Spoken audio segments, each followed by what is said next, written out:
Shalom jemaat Tuhan, pada saat ini sebelum kita memulai ibadah kita, marilah kita berdoa. Terima kasih Tuhan, pada saat ini kami akan memulai ibadah kami.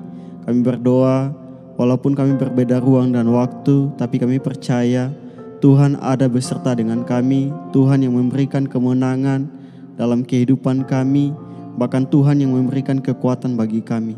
Setiap puji-pujian, bahkan persembahan yang dinaikkan kepada Tuhan bisa menjadi dupa yang harum di hadapan Tuhan. Ini bukan karena kekuatan kami, ini bukan karena kemampuan kami, tapi semua semata-mata untuk Tuhan. Di dalam nama Tuhan Yesus kami berdoa dan mengucap syukur. Haleluya, amin.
Yesus, kau sungguh, Yesus, kau sungguh baik, Yesus, namamu indah, Yesus, ku cinta kau selalu, ku tinggikan, ku agungkan selamanya.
pujian, kemuliaan hanya bagi Tuhan.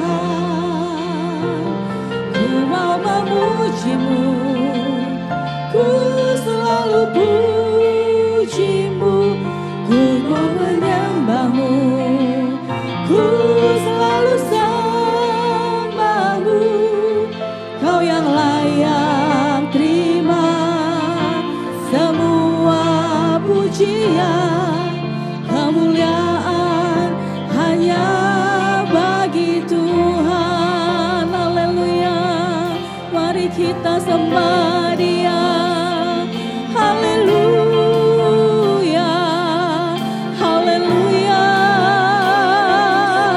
Kau sangat baik Tuhan. Haleluya, Kau sangat baik Tuhan dalam hidup kami. Haleluya, kami mau menyembah-Mu Tuhan. Ya lama masih, Kau sangat baik. Haleluya, terima kasih Tuhan. Haleluya, haleluya. Kami mau menyembah-Mu Tuhan, apapun yang terjadi. Haleluya, ya lama Kau segalanya, Kau segalanya. Terima kasih Tuhan. Haleluya, kami angkat tangan kami Tuhan, kami sembah Engkau, Kau segalanya Tuhan. Haleluya, terima kasih Tuhan. Haleluya, ya lama Kau Allah yang dahsyat. Terima kasih Tuhan. Haleluya, terima kasih Tuhan. Haleluya, ku mau memuji-Mu, ku selalu puji-Mu, ku mau menyembah-Mu, ku selalu sembah-Mu. Kau yang layak terima semua pujian, kemuliaan hanya bagi. Sekali lagi kita katakan, ku mau memuji-Mu Tuhan. Haleluya, ku selalu puji-Mu, ku mau menyembah-Mu, ku selalu sembah-Mu. Kau yang layak terima semua pujian, kemuliaan hanya bagi Tuhan. Kau yang layak terima semua pujian, kemuliaan hanya bagi Tuhan. Kau yang layak terima semua pujian, kemuliaan hanya bagi Tuhan.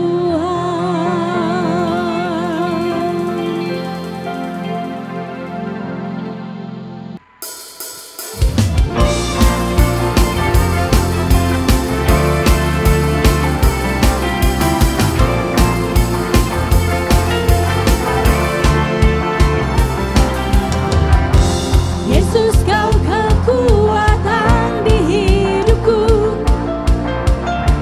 takkan gentar langkah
sesuatu terjadi. Ku percaya semua untuk kebaikanku. Bila nanti telah tiba waktumu, ku percaya kuasa-Mu memulihkan hidupku. Waktu Tuhan pasti yang terbaik, walau kadang tak mudah dimengerti. Lewati cobaan, ku tetap percaya waktu Tuhan pasti yang terbaik.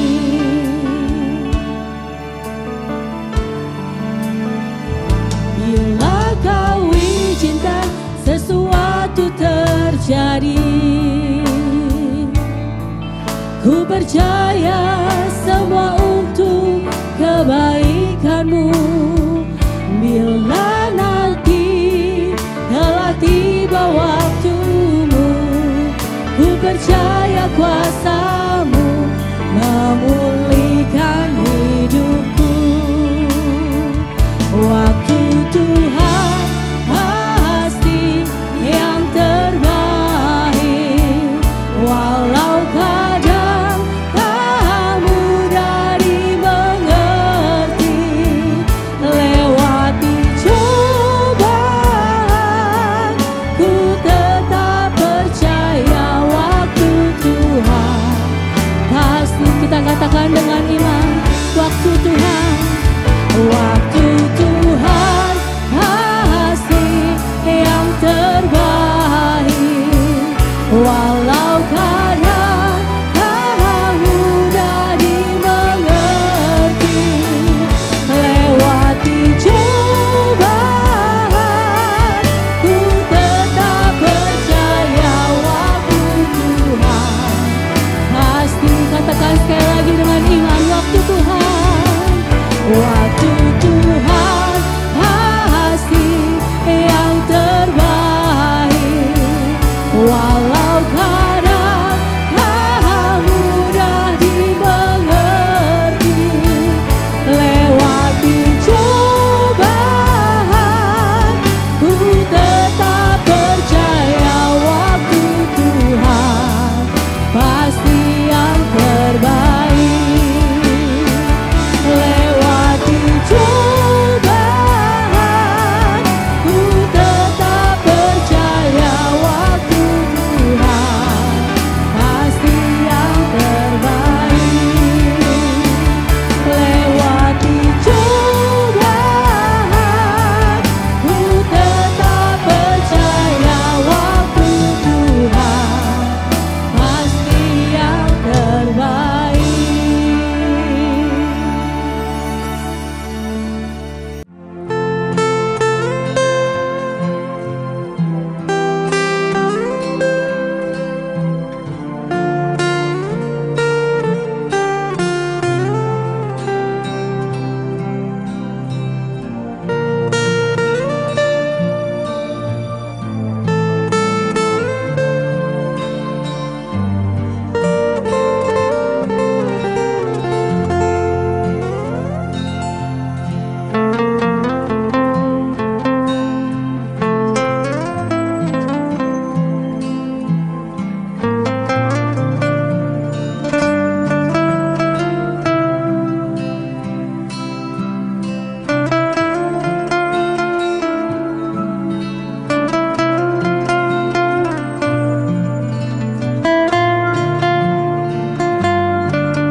Shalom Bapak Ibu Saudara-saudara sekalian yang tinggal di rumah.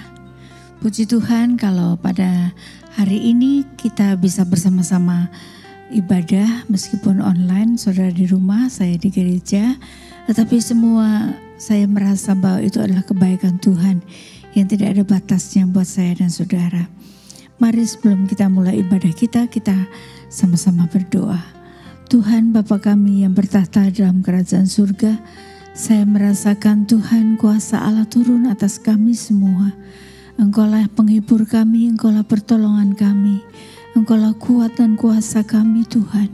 Tidak ada satupun yang melebihi kuat kuasa-Mu selain Engkau saja Allah Bapa yang Maha Kuasa, Allah yang Maha Tinggi yang selalu menolong kami. Terima kasih Tuhan, sebentar kami akan mulai ibadah kami pada hari ini Tuhan. Kami percaya Engkau Allah yang Maha Kuasa yang tak pernah meninggalkan kami. Beracarlah dengan kami, berikan hamba-Mu ini kekuatan, kesehatan, sucikan dan kuduskan pikiran, tubuh, jiwa dan roh hamba-Mu ini. Kiranya gantikanlah hamba-Mu untuk berbicara supaya tidak ada kata-kata yang salah Tuhan. Nama-Mu saja dipermuliakan. Terima kasih Yesus yang baik. Engkau berkati setiap petugas yang hadir, yang melakukan tugasnya pada hari ini Tuhan. Kiranya Engkau menolong menyertai mereka. Dalam nama Tuhan Yesus kami berdoa dan mengucap syukur. Haleluya. Amin. Puji Tuhan saudara-saudara. Minggu keempat pada bulan Juni ini, kalau kita di Sinode Gereja Betel, minggu ketiga dari bulan Juni, karena setiap bulan Juni kami dari Sinode Gereja Betel Indonesia bulannya adalah bulan keluarga saudara. Karena itu pada minggu ketiga ini saya memilih judul bulan keluarga ini dengan peran kakek dan nenek. Sesuai dengan keadaan saya yang sudah menjadi kakek dan nenek, saudara-saudara, sudah sejak anak-anak saya masih kecil, SMP, saudara-saudara, saya selalu memberitahu kepada mereka semua, anak saya 3, saudara-saudara, kami berdua tidak mempunyai barang yang berharga, kami tidak mempunyai warisan yang banyak, deposito yang banyak, yang bisa diwariskan kepada mereka. Yang kami punya hanyalah iman kepada Tuhan Yesus Kristus. Jadi warisan iman itulah yang kami berdua selalu setiap saat rindu ingin mewariskan saudara-saudara warisan iman itu kepada mereka. Karena kalau warisan fisik yang kami wariskan kepada mereka, warisan fisik bisa habis. Dan sering membuat pertengkaran yang sia-sia. Kakak, adik, tante berebut tentang warisan. Tetapi kalau warisan iman saudara-saudara adalah warisan yang kekal selamanya. Dan iman ini yang membuat kita kelak bertemu muka dengan Tuhan Yesus. Dengan orang yang lain yang kita kasih. Amin saudara. Saudara, contoh yang pertama dalam Alkitab adalah Bapak Timotius. Bapak Timotius ini adalah murid dari Rasul Paulus. Rasul Paulus dalam Filipi 2 ayat 22 mengatakan, kamu tahu bahwa kesetiaannya telah teruji dan bahwa ia telah menolong aku dalam pelayanan Injil sama seperti seorang anak menolong bapaknya. Saudara, Rasul Paulus merasa terlayani dengan adanya Timotius, anak murid yang disayanginya ini saudara-saudara. Dia menolong pelayanan Injil seperti seorang anak menolong bapaknya. Dan Paulus tahu persis dari mana datangnya kesetiaan dari Timotius ini. Paulus tahu dengan persis dari mana datangnya iman. Sehingga anak remaja ini, anak muda ini saudara, dengan setia melayani dia. Saudara-saudara, Timotius dikatakan sebagai orang yang telah mengenal Alkitab sejak usianya masih kecil. Imannya ini pasti dia lihat. Dia tiru dari mamahnya, saudara-saudara, dan dari omanya. Setelah dewasa dia mengikuti sebagai anak yang menurut kepada orang tua. Apa yang dia saksikan, apa yang dia lihat, apa yang dia buktikan saudara-saudara, oma dan ibunya ini sungguh mencintai Tuhan Yesus. Saudara-saudara, iman harus mutlak diturunkan. Karena warisan iman seperti yang dipunyai Timotius menjadi bukti yang nyata bahwa warisan iman itu berasal dari mama dan dari neneknya, itu bisa dilihat lewat mata. Timotius setiap saat melihat, menyaksikan perbuatan kasih oma dan mamanya. Dia mendengarkan dan merasakan kasih Yesus yang keluarganya alami. Atmosfer, suasana di dalam keluarganya mempengaruhi iman Timotius yang dia jadikan berkat dan dia teruskan kepada orang lain. Saudara, hukum terutama dari Allah adalah mengasihi Allah. Kita baca Matius 22 ayat 37.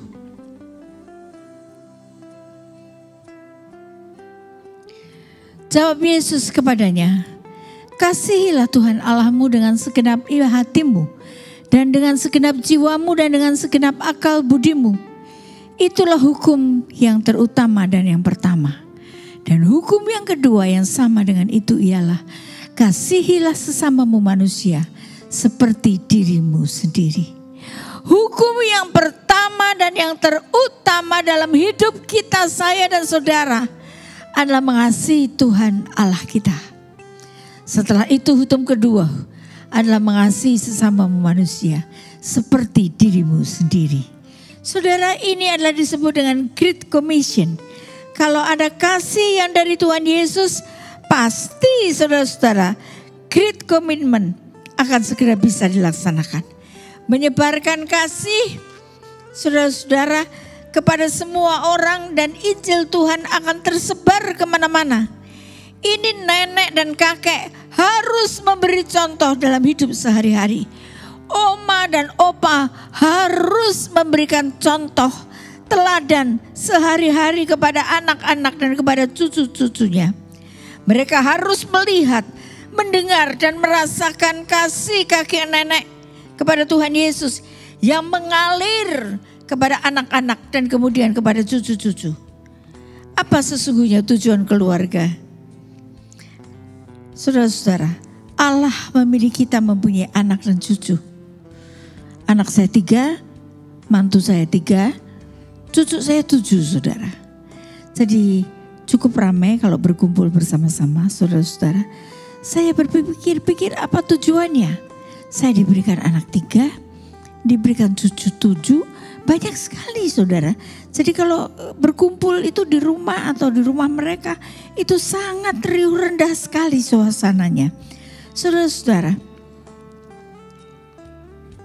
karena kalau ada kasih Kristus, Tuhan mengasihi saya dan saudara. Sehingga Tuhan memberikan anak kepada saya. Memberikan cucu 7 orang, saudara, gak main-main, saudara, 7 orang.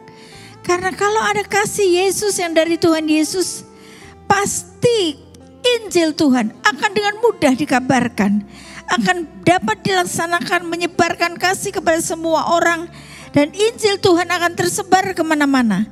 Ini nenek dan kakek harus memberi contoh dalam hidup sehari-hari.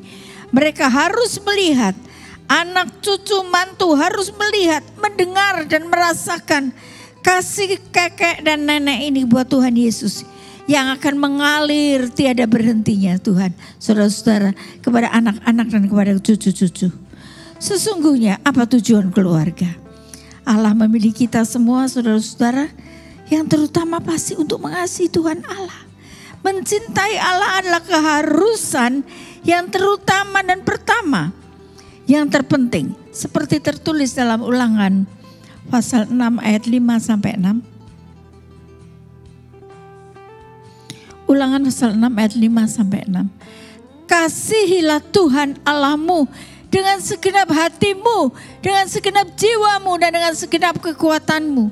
Apa yang kuperintahkan kepadamu pada hari ini haruslah engkau perhatikan. Haruslah engkau mengajarkannya berulang-ulang pada anak-anakmu. Gak cukup satu kali saudara, tapi berulang-ulang kepada anak-anakmu. Dan membicarakannya apabila engkau duduk di rumahmu, apabila engkau sedang dalam perjalanan, apabila engkau berbaring dan apabila engkau bangun. Saudara, Ulangan menjelaskan, menegaskan kepada saya dan saudara. Supaya saya dan saudara mengajarkan kepada anak-anak kita berulang-ulang kali. Bukan hanya memberitahu ayat ini, pasal ini, ayat ini, saudara. Tidak. Tetapi dikatakan mengajarkannya berulang-ulang dan membicarakannya, saudara-saudara. Di sini terpancar 4 waktu. Berarti setiap saat saya dan saudara harus berulang-ulang membicarakannya, mengajarkannya dan membicarakannya berulang-ulang kepada anak-anak kita. Saudara-saudara, dulu kami keliru, saudara. Kami tidak pernah duduk kemudian mengajar berulang-ulang, saudara. Berdiskusi tentang firman Tuhan berulang-ulang. Kami pikir, saudara, dengan memberikan teladan setiap kali, setiap saat, setiap hari kami pergi melayani, saudara. Kami pikir dengan melihat kami yang rajin melayani, rajin ke gereja, rajin PA, rajin apa saja, saudara. Kami pikir anak-anak kami bisa melihat, tetapi itu tidak cukup. Harus diajar, berdiskusi tentang firman Tuhan berulang-ulang kepada anak-anak kita. Dan kepada cucu-cucu kita pun kita harus mulai belajar mengajar kepada mereka.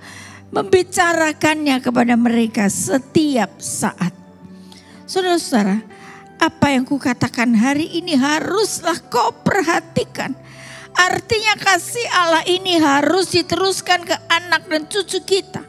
Kasih Yesus mengalir seperti air yang tidak bisa berhenti. Pengaruh dunia ini yang terbesar adalah melalui kehidupan manusia di tengah keluarga, tempat mereka dibesarkan. Orang tua adalah faktor yang sangat dominan dalam membentuk hati seorang anak. Saudara, jangan saudara mengharapkan anak kita menurut kepada kita kalau hati mereka belum bertemu dengan hati kita. Kalau kasih Yesus mengalir dalam hidup saya dan saudara, maka hati orang tua akan bertemu dengan hati anak. Hati kakek nenek akan bertemu dengan hati cucu-cucunya. Maka apa yang kita katakan dia pasti akan menurut, saudara-saudara. Saudara-saudara, kalau kita sudah menjadi kakek dan nenek, maka kita tidak bisa menjadi orang tua bagi cucu kita. Tapi masih ada yang bisa kita lakukan, yaitu mengasihi cucu kita. Kita berusaha menutup kekurangan orang tua mereka yang sibuk dengan membawa mereka pergi berjalan-jalan tanpa harus mendisiplinkan mereka. Karena yang berhak mendisiplinkan cucu-cucu kita adalah orang tua kita. Jadi saudara, dalam struktur di dalam keluarga, kakek dan nenek tidak ada di dalam garis struktur. Yang ada hanya Tuhan Yesus, papa, mama, anak-anak. Kakek dan nenek ke samping. Itu pun garisnya putus-putus. Jadi kalau nggak diminta tolong, saudara, jangan mau menolong. Nanti akan jadi ribut. Ya saudara, karena itu saudara-saudara, kewajiban, keharusan untuk mendidik anak-anak itu adalah tugas daripada orang tua, papa dan mama. Bukan tugas kakek nenek, saudara. Bukan tugas guru sekolah minggu. Bukan tugas dari bapak dan ibu pendeta, saudara-saudara. Tetapi adalah tugas dari kakek dan nenek. Tidak ada yang bisa menyaingi kita untuk memberkati anak dan cucu kita. Saudara, saya sangat bangga kalau saya menjadi nenek.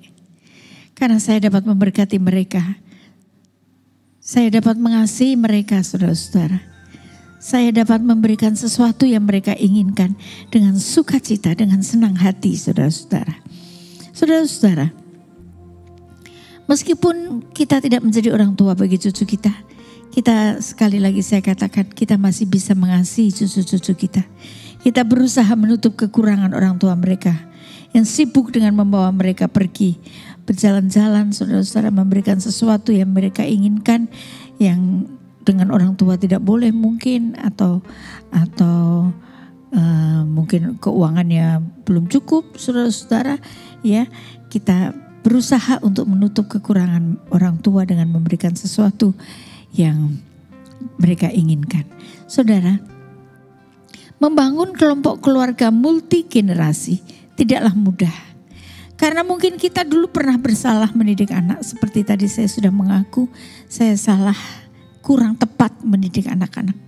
Yang saat ini mungkin anak-anak itu sudah menjadi orang tua bagi cucu-cucu kita. Dan kita tidak bisa mengontrol anak-anak kita mendidik anak mereka. Jadi kita tidak bisa mengatur anak kita mendidik cucu kita, saudara-saudara. Wah, akan terjadi keributan besar kalau itu sampai kita lakukan. Transformasi spiritual diciptakan Tuhan di tengah keluarga kita. Keluarga merupakan lingkungan dasar di mana iman dan watak seseorang dibentuk dan dimatangkan. Di dalam keluargalah seorang anak, imannya, karakternya dibentuk dan dimatangkan.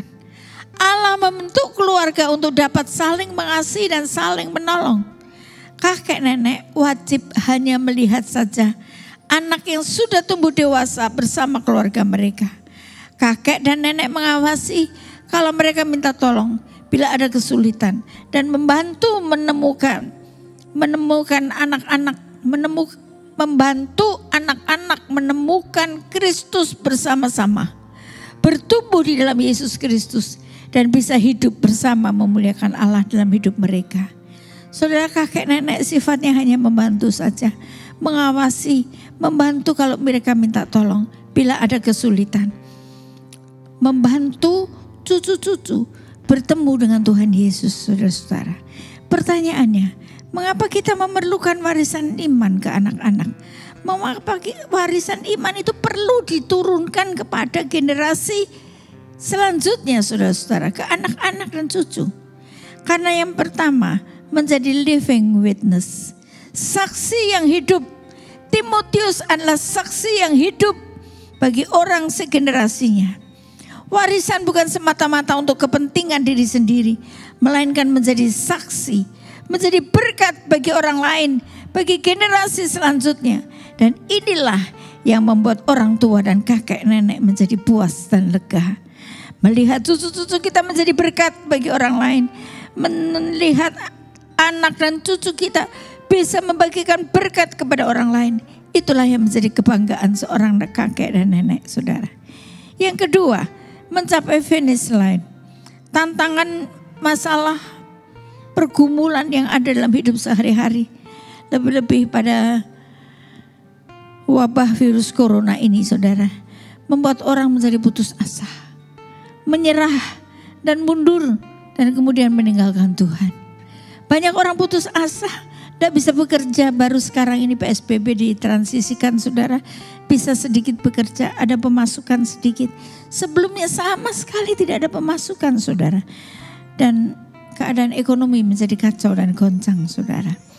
Tetapi kalau dari kecil kita sudah menanamkan iman kepada Tuhan Yesus, percaya bahwa Yesus sumber kekuatan dan pertolongan kita, maka bersama Roh Kudus kita bisa terus setia mengikuti Yesus, taat sampai mati. Kita meneladani Yesus. Yesus disuruh Bapaknya untuk menebus dosa manusia. Dan dia setia, taat kepada Allah Bapa. Dan dia rela mati, bahkan mati di atas kayu salib buat saya dan saudara. Amin. Itulah yang menjadi kekuatan saya dan saudara. Saudara-saudara, kalau dari kecil sudah ditanamkan, remaja terus dibimbing, saudara, sampai mereka dewasa. Maka pada waktu kesulitan yang keras datang, pada waktu kesulitan yang besar datang dalam hidup saya dan saudara, maka Roh Kudus, saudara-saudara, Tuhan Yesus sumber kekuatan dan pertolongan kita bersama Roh Kudus bisa terus setia mengikuti Yesus. Kita, anak-anak kita, cucu kita bisa terus setia mengikuti Yesus, taat sampai mati. Warisan iman yang dipunyai Timotius inilah yang membuat hidup Timotius jadi berkat buat kita semua dan melayani jemaat di mana-mana. Saudara, bagaimana caranya kita kakek nenek mewariskan iman?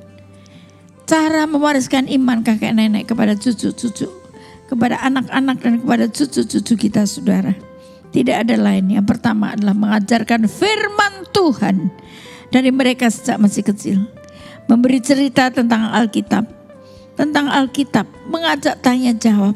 Kalau mereka masih kecil, kita berikan buku firman Tuhan yang bergambar tentang Alkitab. Kalau sudah besar, kita mulai mengajak diskusi. Apa itu iman sesungguhnya? iman percaya kepada Tuhan Yesus itu apa sesungguhnya menurut pengertianmu? Saudara, dulu saya tidak pernah mengajak diskusi anak-anak saya. Sekarang saya mulai mengajarkan kepada anak-anak supaya mereka berdiskusi, saudara-saudara, kepada cucu-cucu saya. Supaya mereka nanti kalau sudah besar, saudara-saudara, mereka mengerti dengan betul apa firman Tuhan. Kita membaca Mazmur 119 ayat 9. Dan apakah seorang muda mempertahankan kelakuannya bersih dengan menjaganya sesuai dengan firman Tuhan? Saudara-saudara, dengan apakah saya dan saudara dari kecil dewasa tumbuh tua, saudara-saudara? Umur saya sudah hampir 70 tahun, saudara-saudara. Sudah ya sangat tua, saudara ya. Kalau enggak dibilang tua, saudara ya. Dengan apa saya menjaga dari saya sekolah minggu, saudara, sampai sekarang. Kalau tidak menjaganya sesuai dengan firman Tuhan. Tiap kali saya selalu membaca firman Tuhan. Saya resapi, saya imani, saya masukkan ke dalam hati saya. Bahwa firman Tuhan ini benar adanya. Firman Tuhan ini sungguh-sungguh benar adanya. Karena itu saya percaya terus bahwa kasih setia Tuhan itu kekal selama-lamanya. Dan itu berlaku bukan untuk saya saja, tapi untuk saudara-saudara semua yang mendengarkan di rumah. Percayailah, hanya Tuhan saja. Percayailah hanya kepada Yesus saja. Dia sumber kekuatan kita. Dia sungguh sumber pertolongan kita, sungguh sangat terbukti. Tidak ada Allah lain di atas Allah yang bisa menolong saya dan saudara. Yang dapat membebaskan kita dari virus corona ini. Yang dapat menginjakkan kakinya hanya singa dari Yehuda, kaki singa dari Yehuda. Yang bisa menginjakkan kakinya dan mematikan virus corona ini, saudara. Dan iblis yang berdiri sebagai sutradara dari virus corona ini akan dimusnahkan, diikat, dibuang ke dalam api yang besar. Orang-orang jahat di balik iblis, saudara, mereka juga akan jatuh semuanya. Tidak bisa lakukan apa-apa karena mereka tidak tahu ada Allah di atas Allah. Dia yang berkuasa menolong saya dan saudara. Amin, saudara. Saudara percaya akan hal itu? Amin, saudara.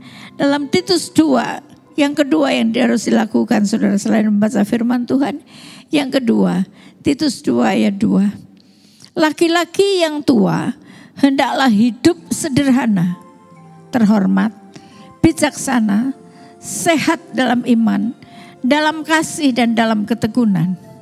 Demikian juga perempuan-perempuan yang tua, hendaklah mereka hidup sebagai orang-orang beribadah. Jangan memfitnah, jangan menjadi hamba anggur, tetapi cakap mengajarkan hal-hal yang baik.